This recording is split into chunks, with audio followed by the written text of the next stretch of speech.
Derrière moi, vous l'avez reconnu, la ville de Dubaï. Certains d'entre vous deviennent procureurs et en feront le procès et d'autres vont la défendre. C'est vrai que l'on peut trouver la ville opulente ou bien tout simplement extravagante. Alors, qu'en pensez? Au XVIIe siècle, en France, à quelques dizaines de kilomètres de Paris, se trouvaient des marécages et une forêt, et un homme s'est levé et a dit: ici, je vais installer mon palais, et on a construit Versailles. Et l'on a trouvé ça fabuleux, et on trouve cela fabuleux aujourd'hui. Un peu avant lui, un autre souverain français s'était levé lui aussi, et à quelques centaines de kilomètres de Paris, là où il n'y avait que des marécages et des forêts, avait dit: ici, je veux que l'on construise un château, et Chambord est né. Alors voyez-vous, il y a une soixantaine d'années, ici même, il y avait un petit village de pêcheurs, c'était une anse. Et un homme a dit: nous avons quelques richesses, c'est du pétrole.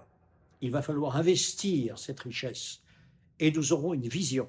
Nous allons en construire une ville, et on a commencé à construire Dubaï. C'était un désert, ce n'était qu'un horizon, et l'homme en a fait des déclinaisons verticales, des tours, les unes à côté des autres. Il a ici rassemblé dans la même vitrine ce qui se fait de plus beau au monde, un peu comme Venise à son époque.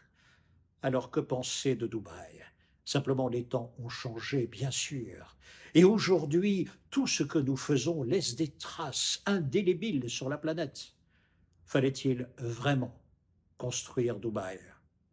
La question se pose et se posera vraisemblablement pour des dizaines d'années encore.